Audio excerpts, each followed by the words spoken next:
Zacarias 1:3 diz assim: portanto, dize-lhes, assim diz o Senhor dos exércitos, voltai-vos para mim, diz o Senhor dos exércitos, e eu me voltarei para vós. Voltai-vos para mim, diz o Senhor dos exércitos, e eu me voltarei para vós, diz o Senhor dos exércitos. Obrigado, Senhor. Obrigado pela tua palavra, obrigado pela tua igreja. Obrigado também por esse culto em que já oramos, já entoamos louvores, já exaltamos o teu nome. Já dizemos ao Senhor que o Senhor é soberano, que o Senhor é rei sobre toda a terra. E tudo isso é verdade. Agora, continua ministrando ao nosso coração, Senhor, a verdade que vem do Senhor, tua palavra, e que ela encontre lugar em cada coração e mente, para que haja salvação no meio do teu povo.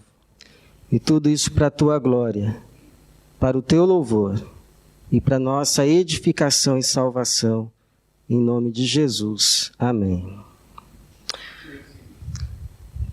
Umas 2 semanas, lá em Frick, onde estamos tendo cultos também, eu ouvi um testemunho de uma jovem colombiana que, junto com uma equipe da Jocum, Jovens com uma Missão, esteve lá nos apoiando.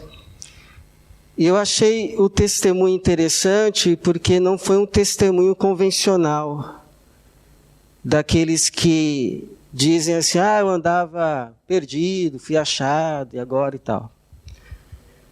Mas ela se apresentou como filha de pastor, como uma pessoa que praticamente nasceu na igreja, foi criada na igreja, mas disse e confessou que por muito tempo ela cultivou para si mesma uma visão ou uma cosmovisão secular da vida. Para ela, o objetivo da sua vida, dentre outras coisas, era adquirir conhecimento. Ela queria conhecimentos. Talvez uma questão daquilo que o conhecimento pode dar, status, eu não sei, mas era o seu objetivo. Até que ela disse que entendeu, sim, conhecimento é importante, mas não mais do que fazer a vontade de Deus. E eu achei interessante porque pensei assim, puxa, é possível uma pessoa estar na igreja, ser da igreja, mas viver a vida não de acordo com a visão de Deus para a vida. E que dá a vida para a vida. E é exatamente isso que Deus provê para esse povo, nesse ponto da vida em que estavam, onde tinham que reconstruir não só um templo, mas a própria cidade e a própria vida. Deus concede a eles uma visão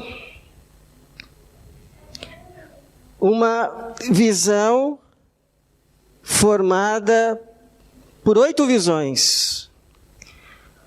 O livro de Zacarias, ele contém 8 visões, que na verdade formam uma visão só, que é a visão de Deus revelada para a vida e para que a vida seja de fato vida. Então você sabe que Zacarias é um profeta pós-exílico, ele é contemporâneo de Ageu, É um livro não muito conhecido, mas muito influente no Novo Testamento. Talvez seja o livro profético dos profetas menores, não apenas o maior, mas o que é mais citado nos evangelhos. É livro que tem muitas profecias messiânicas, como aquela que diz: exulta Jerusalém, porque o teu rei vem montado num jumentinho. É livro que influenciou muito João, quando este recebeu a visão do Apocalipse. Se você comparar Zacarias e Apocalipse, há muitas semelhanças de estilo. Agora, o auge, o centro, pelo menos dos primeiros 8 capítulos de Zacarias, são as 8 visões que esse jovem profeta, parece que ele era muito jovem ainda, quando Deus resolve revelar a ele 8 visões. 8 visões. Que era dirigida não a ele apenas, mas para aquele povo que tinha acabado de chegar do exílio na Babilônia. E era bem provável que faziam-se algumas perguntas. Mas Deus está mesmo conosco? Porque se está, por que aconteceu tudo aquilo? E se aconteceu tudo aquilo porque nos desviamos dele, qual é a garantia que ele agora está conosco?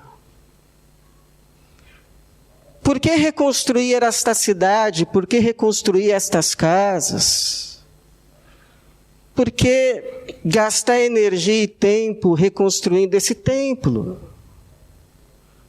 O que esse punhado de gente agora mais precisava nesse momento de vida era de uma visão para a vida. Uma visão que justificasse as coisas, que desse chão para pisar, para se localizar, para não se sentir mais perdido, inclusive para saber para onde ir. Para onde vamos? Tivemos todas essas experiências, Deus permitiu que continuássemos vivos, mas o que fazer da vida agora? Às vezes o que a gente mais precisa na vida é de uma visão para a vida. E é exatamente isso que Deus está dando para esse povo agora, mas não qualquer visão. A visão dele. A visão de Deus para a vida, para que haja vida. Vida de verdade. Vida abundante. Vida de Deus. Então a pergunta que eu faço para você hoje é esta: qual é a visão que tem guiado a sua vida? Porque certamente existe uma.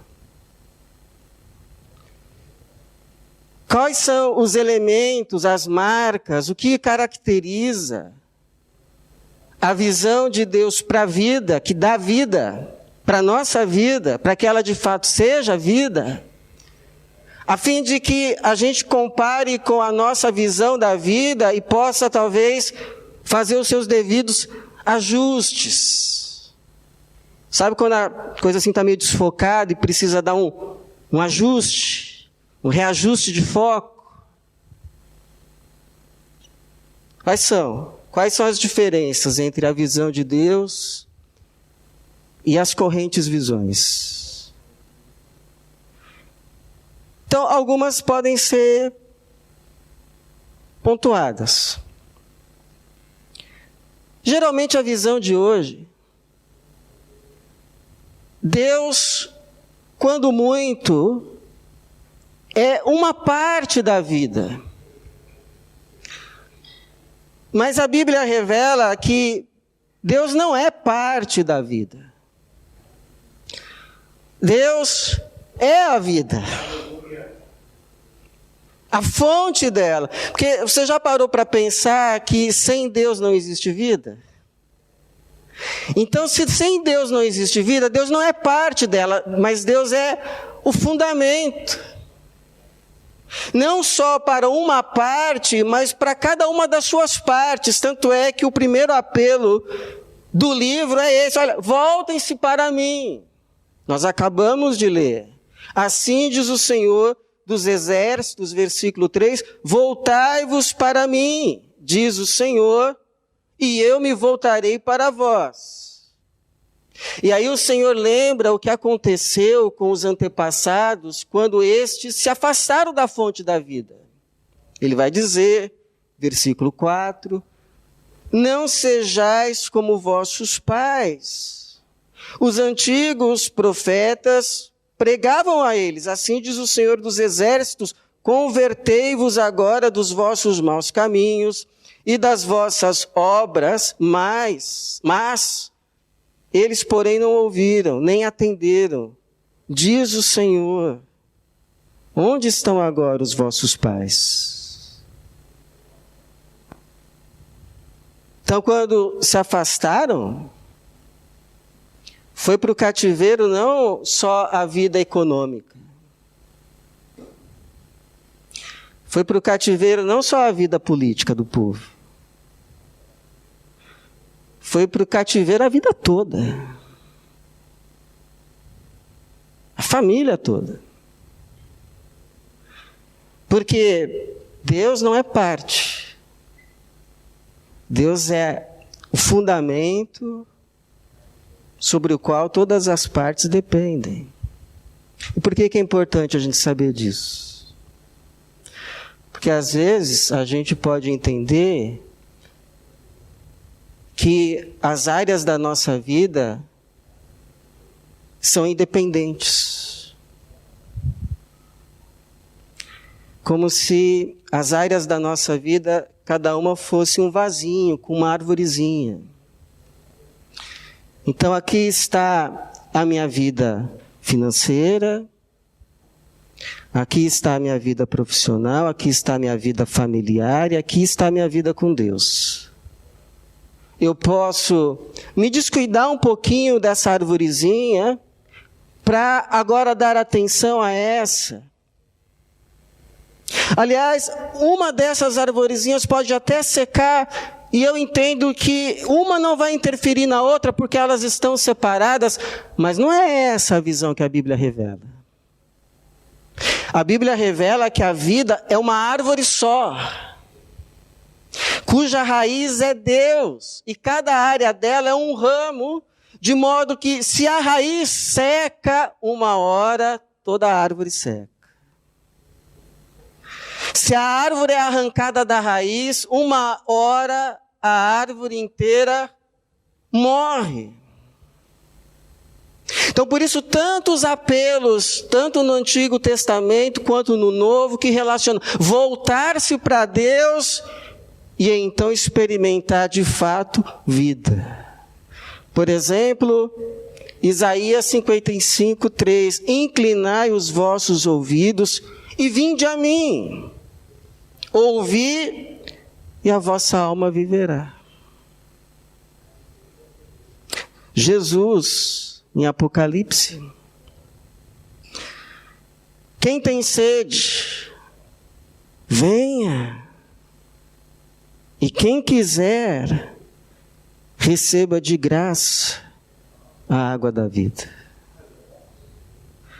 Então não se iluda. Seja o que for que você está procurando para a sua vida, para que haja vida, esse algo não está fora, mas está em Deus. Porque Ele não é parte da vida. Ele é a vida.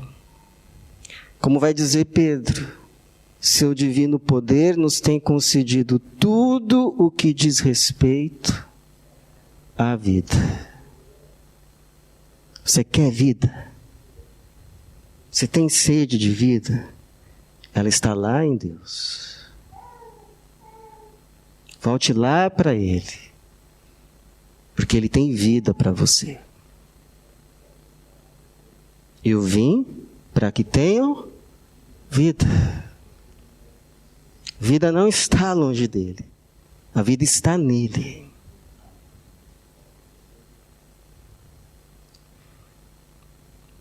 A segunda diferença é que as visões correntes não é que diz que Deus não exista. Apenas é que Ele não pode mais estar onde a vida de fato acontece. Então, por exemplo, eu estava vendo uma ilustração esses dias num livro didático infantil que eu achei excelente. A plástica em si. Elogiei o artista. Porque ele retratava assim uma vila francesa. E as pessoas ali fazendo as coisas do seu dia a dia. Tinha uma pessoa trabalhando, tinha uma pessoa comprando sorvete, tinha uma pessoa mexendo no celular, tinha uma pessoa pegando um táxi, tinha uma pessoa saindo da biblioteca, tinha uma pessoa deitada na grama. Desenho assim, interessante. Só que depois daquele primeiro momento assim de admiração, eu percebi uma coisa. Porque nas primeiras gravuras mais antigas, no centro assim da cidade, de um vilarejo, sempre estava uma igreja. E nessa ilustração dessa vila francesa, se havia uma igreja, era uma torrinha lá no fundo assim.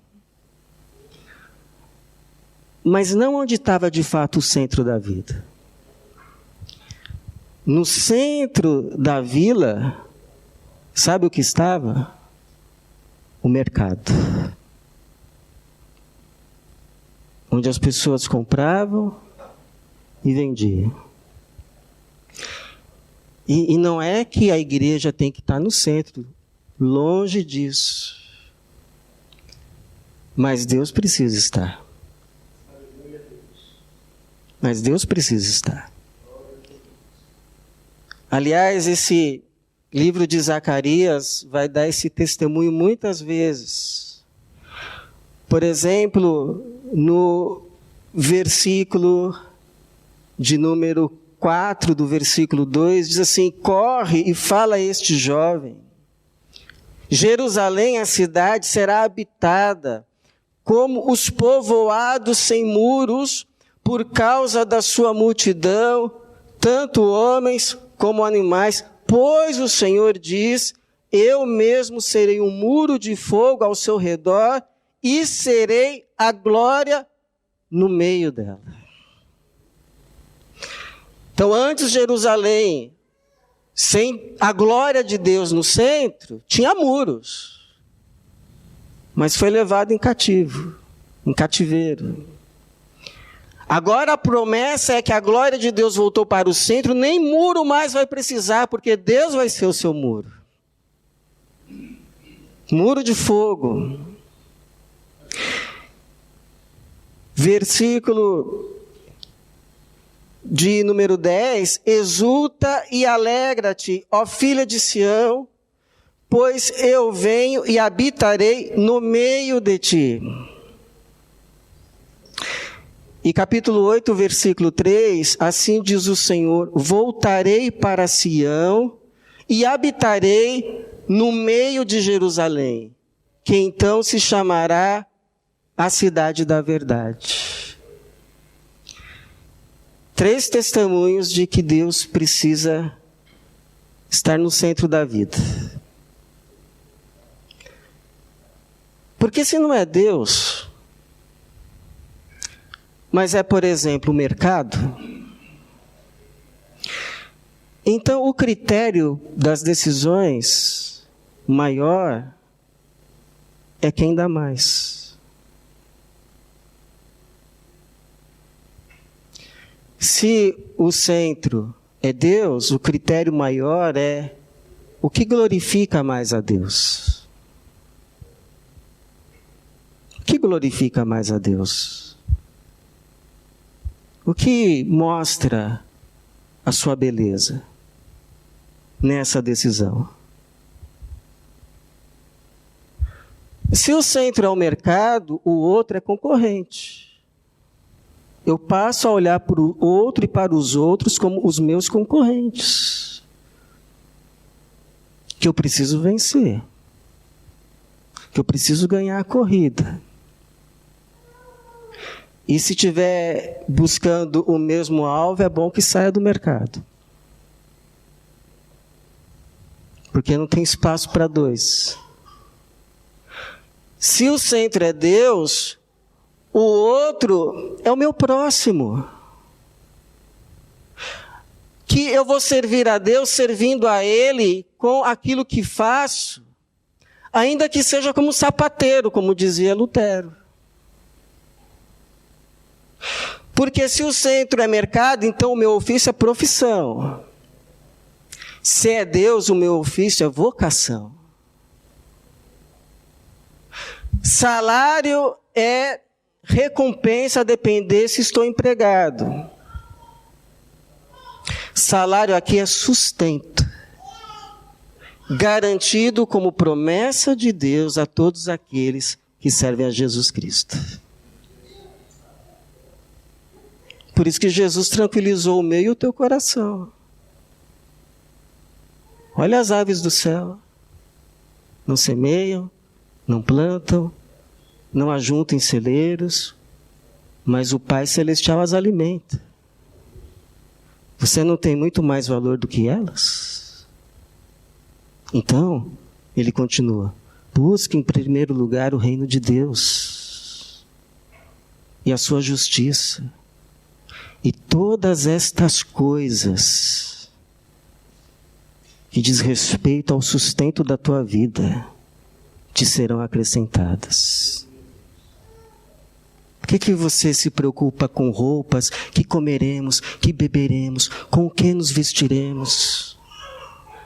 São os que não sabem que Deus é Pai que se preocupam com essas coisas. Mas o vosso Pai Celestial sabe que vocês precisam de todas elas. Deus sabe do que você precisa. Você que é pai, seu filho precisa chegar para você e dizer: papai, você vai me dar comida amanhã? Precisa? E você é melhor que o Pai Celeste? O teu sustento está garantido pelas mãos de Jesus.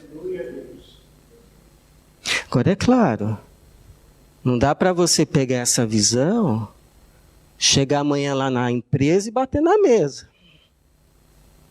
A gente não pode impor essa visão, porque o mundo funciona de acordo com outras visões.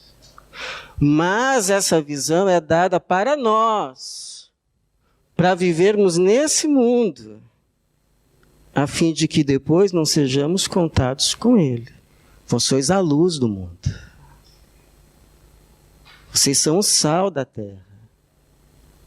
Se a luz e o sal, se o sal perder o sabor, que diferença faz?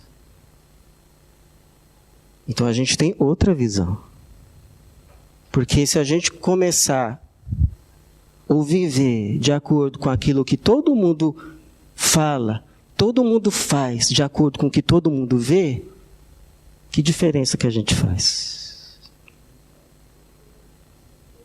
Que diferença? Vir no culto no domingo? A diferença é lá fora, de segunda a sexta-feira. Brilha a vossa luz diante dos homens, para que eles vejam as vossas boas obras e glorifiquem o vosso Pai que está nos céus.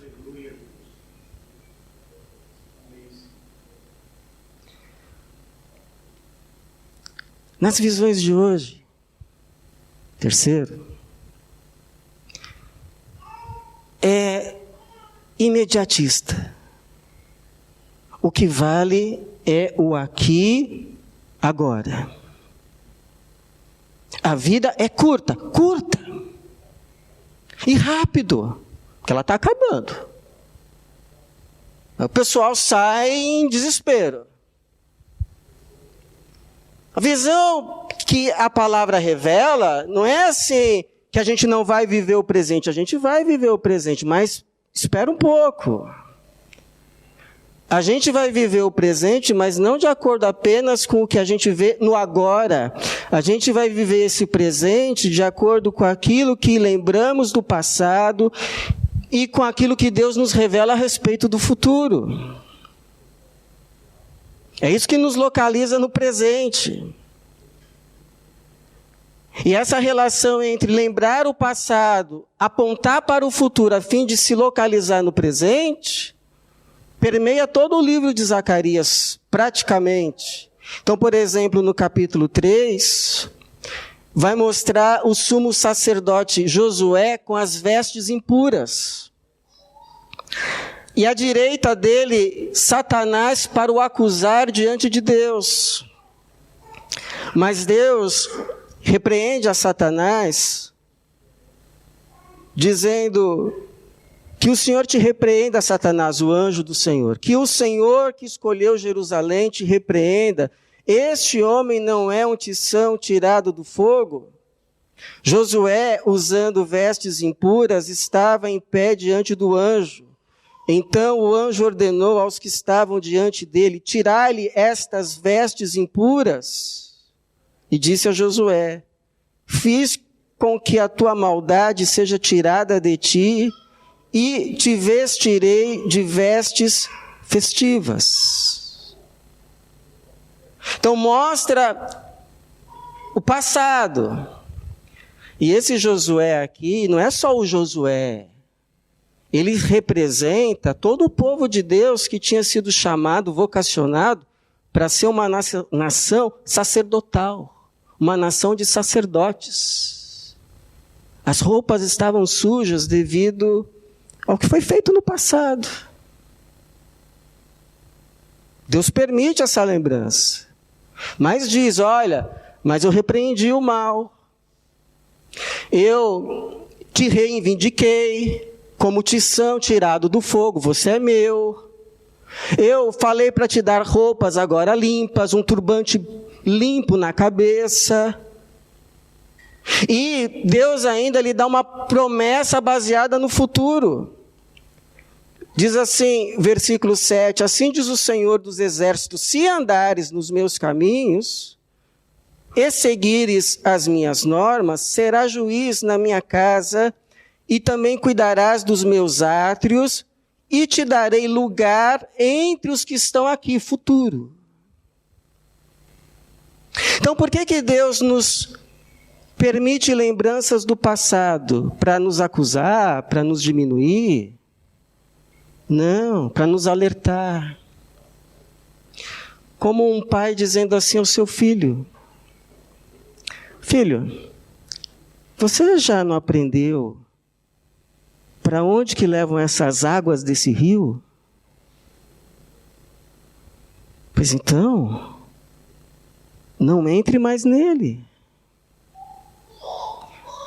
Porque essas águas, elas não mudaram o percurso, elas continuam levando para o mesmo lugar. Se você entrar nelas, você vai chegar onde não deve chegar de novo. Não vá, não entre mais nessas águas. E por que dá uma visão do futuro? Porque se eu sei que amanhã vai chover, eu preparo agora o guarda-chuva. Se eu sei que daqui uma semana tenho prova, começo a me preparar hoje. Então, você quer se localizar no seu presente?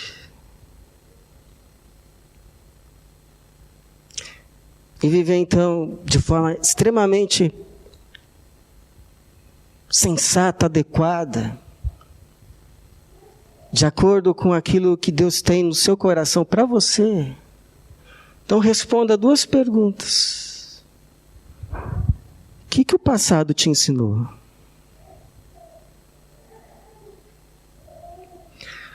Quais são as águas que você sabe não vale a pena entrar? Não entre. Não vai ser diferente. E segunda pergunta, qual é a visão futura última que Deus já te concedeu? Sabe qual é a minha? A minha visão última de futuro é eu me encontrando com Jesus. Eu me encontrando com Jesus. Eu sei que Ele já me remiu. Eu sei que Ele já pagou toda a conta.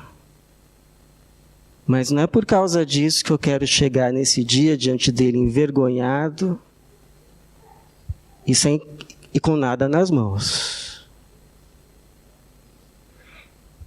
Então, o que eu lembro do passado e o que Deus me revela a respeito do futuro me liberta de viver nesse presente só de acordo com o que eu vejo no presente. E o Pedro fala isso. Pois aquele em quem essas coisas não existem, está cego. Vê somente o que está perto. Vê somente o que está perto. E aí ele vai continuar, tendo se esquecido da purificação dos seus pecados, e aí continua até a promessa de que um dia vai ser dada ampla abertura de portas para aqueles que andaram com Jesus no reino de Deus.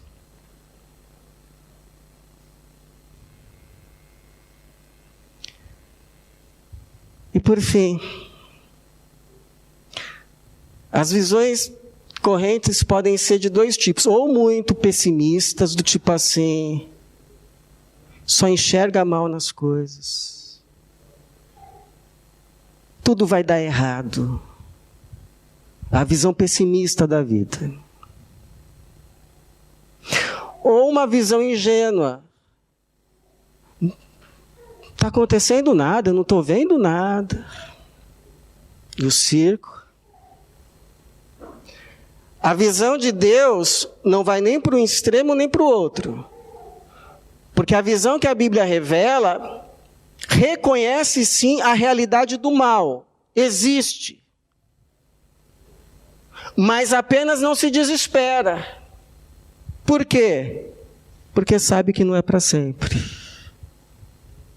Então é por isso que nesse capítulo 3, o Senhor ainda vai dizer assim para o Josué no versículo de número 9, e tirarei a maldade desta terra num só dia. Tirarei a maldade dessa terra. Ou seja, quando o mal fizer o máximo que pode fazer de ruim, Deus vai continuar lá no seu trono. Deus vai continuar lá no seu trono. O máximo que o mal pode fazer de ruim não tira Deus do seu trono. Por isso a vitória final é garantida. Porque a Bíblia revela que vai chegar o dia que Deus vai se levantar do seu trono e vai dizer, agora basta.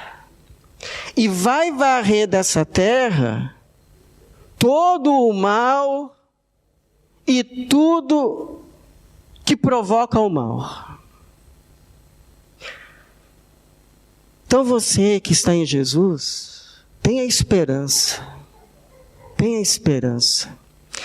Porque não importa qual seja o mal que hoje te aflige, seja dentro ou fora de você, não é para sempre.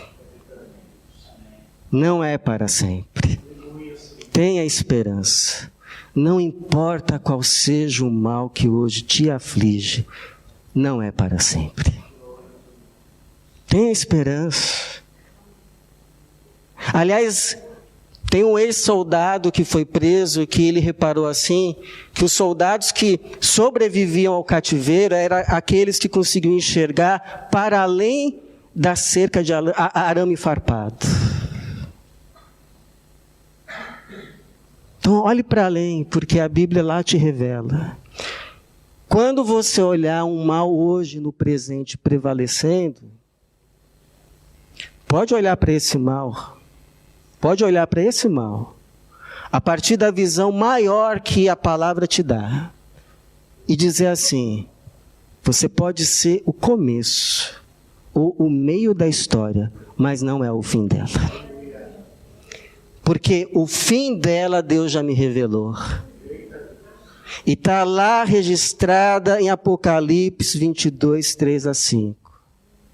Ali jamais haverá maldição. Nela estará o trono de Deus e do Cordeiro.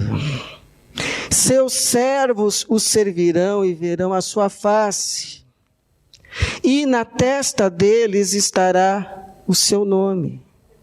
Não haverá mais noite, e não precisarão de lâmpada, nem da luz do sol, porque o Senhor Deus os iluminará.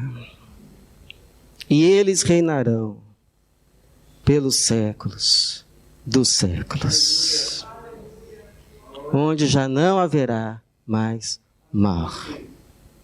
Nada que perturbe, nada que tire a paz. Só Jesus, Deus e os que foram remidos por Ele. Isso vai ser céu. Eu lembro uma vez que eu vi assim uma figura de um homem desesperado. Desesperado. Porque 2 diabinhos seguravam na frente dele assim um quadro com uma tempestade. Ele só conseguia ver a tempestade. Mas lá fora, a janela mostrava que, na verdade, estava fazendo sol. Você sabia que quando está aquela tempestade, aquelas nuvens carregadas, o sol continua lá em cima brilhando? Então, eu não sei qual é a visão que está guiando a sua vida, mas eu sei de uma coisa. Dependendo de como você vê, você pode agradecer ou viver murmurando. Você pode se encorajar, se animar, ou você pode se desesperar. Você pode se encontrar, ou você pode sair andando sem rumo. Por isso a minha oração é que Deus te conceda uma visão nova. Uma visão de vida. Uma visão da verdade. Uma visão do céu. Uma visão de Deus. Da vida para a tua vida e que te dê vida. Por isso, irmãos, eu acho que nenhum de nós aqui, a começar por mim, deveria ter vergonha de fazer o mesmo pedido que o cego Bartimeu fez a Jesus. Senhor, eu quero ver. Que assim seja. Que Deus nos abençoe. Amém. Amém.